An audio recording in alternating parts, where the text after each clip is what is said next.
City building games have usually always had the problem of being mundane, since nothing really happens in a normal city on a normal day, and definitely not when you start building one from scratch yourself. This is why, from very early on, city building games have added cool stuff to spice things up. Even the very first SimCity game in 1989 had natural disasters and big monster attacks. Looking at the title of this game, and of course the gameplay itself, it is quite clear in what way Airborne Kingdom tries to set itself apart and make itself interesting in this generally mundane genre. Instead of building a city on the ground, like a normal person, you build it on a flying platform, which you expand on yourself, steadily adding on more and more real estate while offsetting it by building enough lifter buildings and balancing the whole thing out so it doesn't topple over, of course. Having a flying city also means you can move it around the world, and this is something you have to do to actually progress through the game. Airborne Kingdom is essentially a city builder with, I wanna say, some small RPG elements, as in you go out and do quests for other kingdoms, which is just absolutely hilarious to me. Just imagine the entire city of New York just popping out of the ground and flying over to London to ask how it can help the economy after Brexit and getting a quest to go retrieve Excalibur or something. Absolute insanity. In any case, Airborne Kingdom is as much about expanding your city as it is exploring the world and gathering resources. You send out little Da Vinci type airplanes to go out and gather food and water to keep your citizens alive, coal to keep the city afloat, and a variety of raw resources to process in your city and use those processed resources to then build specific buildings. Or alternatively, trade those resources with the other kingdoms, albeit at a loss. This means you're almost constantly on the move just to look for those resources, since the resource deposits on the map get depleted fairly quickly, depending on their size of course, with food and water deposits refilling over time, as well as forests doing the same thing, from which you get your wood, which is your basic building resource, obviously. The entire game plays into this aspect of constantly having to be on the move very well by giving you the overall goal of allying with 12 different kingdoms on the ground, all to fulfill an ancient prophecy. Most of the time you need to complete a relatively simple fetch quest for these kingdoms to get them to trust you, and then you can build a skyport with your own resources so they can join you on the skyways and provide you with some trickling resources. All of this is also done on a randomly generated map, which I couldn't even tell until getting into a new game, so that's a testament to how well the map looks and seemingly fits together. While the quests you get from these kingdoms are relatively simple, the reasoning behind them is almost always interesting. A kingdom known for its trees needs a special sapling thought lost to time. A kingdom known for its forges needs some coal to fire them up again. And a kingdom known for its science needs resources to build an observatory and asks you to go drop off some philosophers at other kingdoms to spread their knowledge around, stuff like that. The writing in general is quite pleasant, and each text screen gets a relevant little future history book quote to go with it, like in Dune or The Witcher. And it paints this world in a sort of dark age waiting for a savior, as practically all of these kingdoms have stuff that needs fixing. Now, the story as a whole goes as follows. In this world, there are legends of an ancient airborne kingdom that was around in the past. It was allied to all of the other kingdoms you meet, and this united league or empire thrived. One day, however, the airborne kingdom simply vanished, and all the grounded kingdoms started to get isolated from one another due to the loss of the airborne kingdom and its advanced technologies. Your people discover an ancient ruin with a tapestry in it, foretelling of a new airborne kingdom that would rise up and reunite the world once more. And this ruin also gets you started with the basic technology to get you off the ground, which is when the game actually starts. Since every other kingdom also knows of this legend of the ancient airborne kingdom, and a lot of them have prophecies surrounding this new airborne kingdom, which is you, it makes sense why all of them are so relatively quick to trust you, even after doing just 1 or 2 requests. Though these requests also consist of, essentially, legendary feats of strength, almost like the 12 labors of Hercules, as a way to prove yourself to this broken world. Fulfilling these requests also reinvigorates these kingdoms as a whole, which is shown very nicely in the actual world. Kingdoms start to grow again, and seemingly gain more light, life, and even color to symbolize their passing into a new golden age. There's even little balloons that start going up, functioning as these kingdoms' first tentative steps skywards in ages, with all of this serving to show you that you are truly ushering in this new golden age through your help and actions. When it comes to visuals in general, this game looks very nice in my opinion. It has this diorama miniature style to it, where the world as a whole is situated on some sort of play map or playing field, with your flying city looking like an intricate toy inside of all of this, especially because it has so many moving parts to it. This toy feel does kind of contrast with the overall feeling of scale and wonder though, especially because you can see your citizens moving around, which kind of makes everything look small in comparison, in a way, but the overall feeling you get by moving your flying city around is one of majestic proportions. The music also helps in this regard, with some very nice tracks that really help to underline the majesty of what you're actually flying around with, which is just this massive technological marvel of an enormous floating city.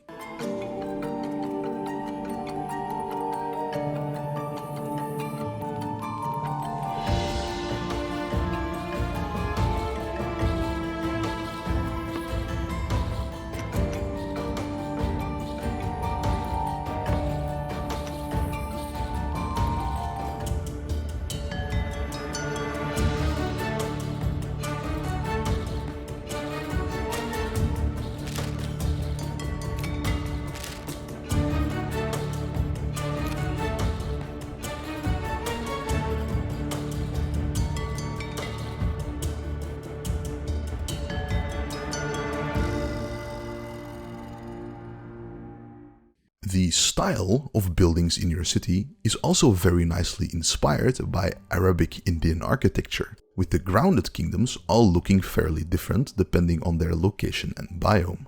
All in all, the game looks very good, and visuals also play a part in the gameplay itself. There is no highlight all resources button, as far as I know at least, so you actually have to look around yourself for these resources. Though it's not exactly hard, since important stuff lights up as you hover your mouse over it, with resources just being quite visible on the map, and also having a big golden number around them to tell you how much there is still left in that deposit. What is arguably more important, and definitely harder to spot from a distance, are the unique ruins. In the game, there is a wide variety of ruins from this old United Empire from the ancient Airborne Kingdom, with some of those ruins giving you new color palettes or metals for your buildings, which you can customize individually per building, which is very cool by the way. Being able to customize every single building or applying a color scheme to every building type is absolutely great, and there's lots of ways you can kind of roleplay with this in a way if you want to. You can divvy up parts of your city in differently colored blocks, for example. Only give newer looks you find to newer buildings you build after that point, so you get this visual evolution of color over time on top of the general growth of your city and stuff. It's a very cool system here, and the general feeling of progress and expansion in general is done absolutely masterfully here. Aside from those ruins that give cosmetic rewards for visiting them, there's also artifact ruins which are quite important. You send down a worker into these to collect ancient artifacts, which you need to trade for blueprints for new buildings, which are very important as you progress through the game. After buying these blueprints, you still need to research them yourself, and these newly researched buildings become absolutely mandatory over time. Once your population reaches a certain size, your citizens start clamoring for faith and comfort and health. And you need to find a blueprint that gives them these needs, or you're going to get in trouble with your unhappy citizens just jumping off of your city. Finally, there's also the Wonder Ruins, which contain a very special item you need to build specific wonders. These wonders have big gameplay impacts, so it's a very good idea to keep an eye out for those, with 3 of the same type of ruin being necessary to construct its wonder. The city building itself is also quite interesting, as I brushed over at the start. there's two main things you need to keep in mind: tilt and lift. Lift is important because it determines whether you fall out of the sky or not, and you can't build more buildings if you're at lift capacity, except for lifter buildings themselves, of course. Tilt is a bit less important, but can still creep up as its own issue. Buildings have a certain weight to them, and if you have too much weight on one side or too much lift on another, your city can get out of balance. At 1 or 2 degrees tilt, it's not that big of a deal, but when it's tilting by 3 degrees or more, your citizens get more unhappy and your maximum speed starts to drop as well. This necessitates good planning on our part, and the city building is pretty akin to a big puzzle you keep adding onto yourself. Even without the lift and tilt aspects, there are certain buildings that produce fumes, mostly industrial buildings, and citizens just don't want to live near those buildings, unless you build a specific wonder. In my case, this resulted in the front of my city being a big industrial block, and the back being a big residential area, with your citizens also gaining progressively more needs as your population grows, as I've already mentioned. These needs consist of faith, health and comfort, and you somehow need to slot in the buildings that give these needs in between your housing blocks so it can reach the majority of your population. Thankfully, you can relocate buildings, as well as delete them if you want to. You can relocate houses for free, thankfully, but it's not really a pleasant experience. Since houses become stackable over time as you research those upgrades, and you can only move them one house at a time, moving an entire housing block of a maximum of 12 houses is just a bit tedious, especially if the wobble of the city is paired with the frame drops in the late game. Other buildings you can relocate as well, but this will cost some resources, which can be reduced and even eliminated by specific research. The resource management in general somewhat consists of a spinning plates type approach, since you don't really produce anything in your city, or at least not at the start. Before you get more storage for water and food through buildings, you really need to think or plan about where to go, since there is a constant need for water, food and coal. So, if you go out exploring, you better know where to find those resources, lest your pops starve, get dehydrated, or your entire city just falls out of the sky.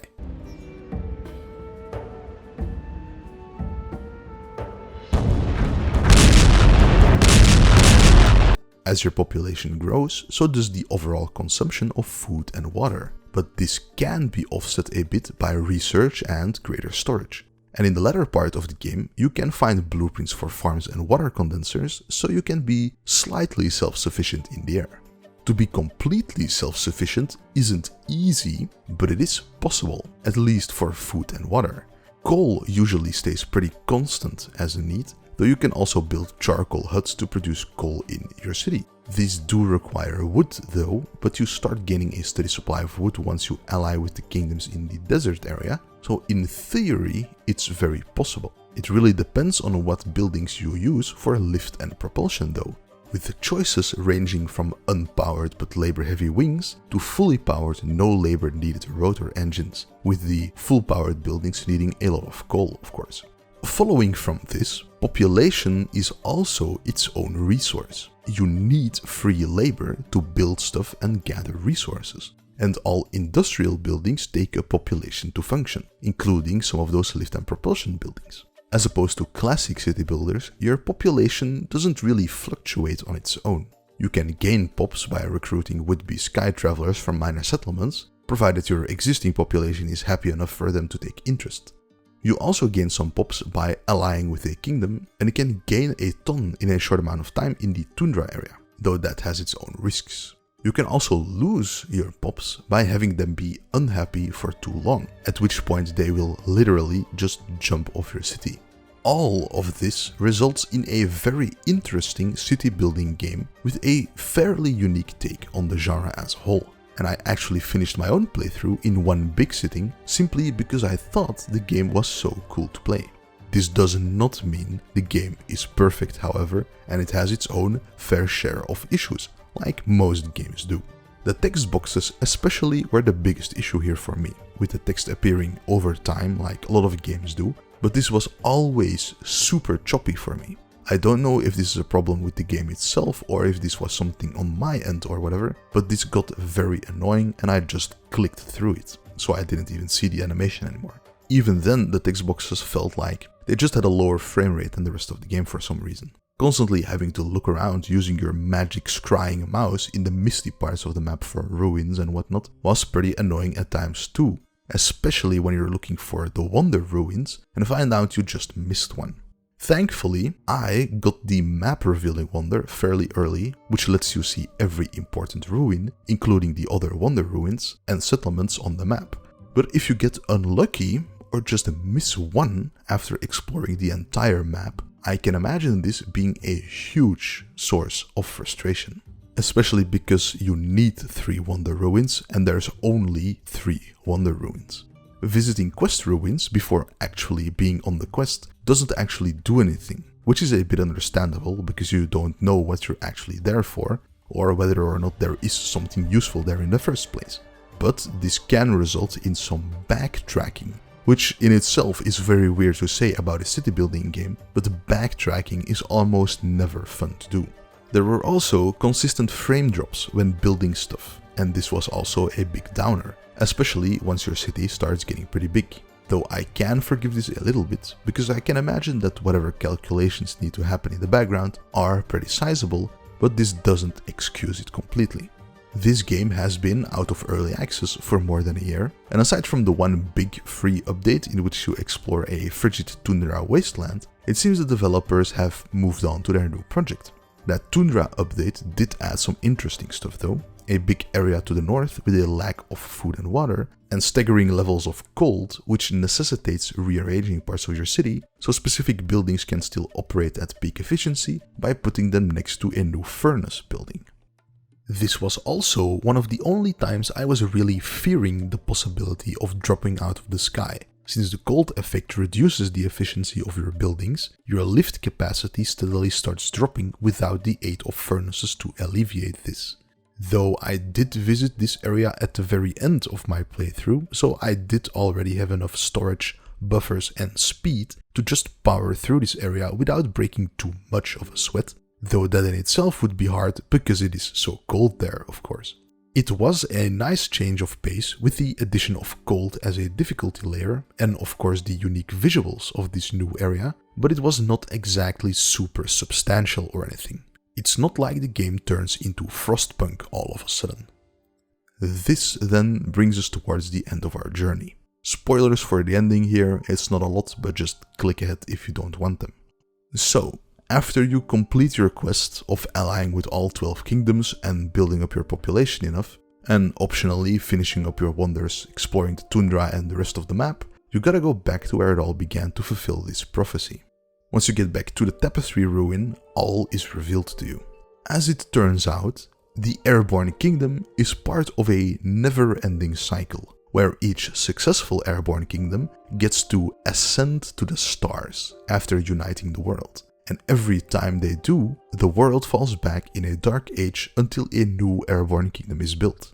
This ends on a bit of a cliffhanger with the question of do you break the cycle or do you ascend to the stars or whatever, but with an Airborne Empire sequel in the works, it is clear that you choose to break this cycle and stay in this world instead of going to space or whatever. That was it for spoilers. Finishing the game opens up New Game Plus, which offers a bigger map and the possibility of starting with the effect of one of the 3 wonders in your town center, provided you actually build them in a previous playthrough. Since the maps are partly randomly generated, I suppose there is a decent amount of replay value, though I will hold off on going through New Game Plus for now. In conclusion, this game, as a first-time project from a very small indie studio, is very well made for what it is. It is an interesting take on the city building genre, interspersed with exploration and world building, which makes it quite unique for a city building game. Though the game isn't perfect, it is very enjoyable, and definitely has its moments, with a built-in photo mode to really capture the wonder of a massive flying city silhouetted against the setting or rising sun. I think this game is definitely worth picking up if this looks interesting to you and if you enjoy city building games. Though personally, I'd still get it on sale, even if it's just 10 or 20%. Since the nature of the game being story-based does put a cap onto how big you can get while still keeping things interesting. especially compared to more classic city builders like SimCity 4 or City Skylines. With a sequel in the works, where it seems that combat will be the main addition to the game, which is honestly the best path they could take, I do wish the Wandering Band studio all the best with their project, and I'll definitely play that sequel whenever it gets out of early access. That was it for me. Thanks for watching. I hope you enjoyed the video, and I also hope I'll see you in the next one. Peace.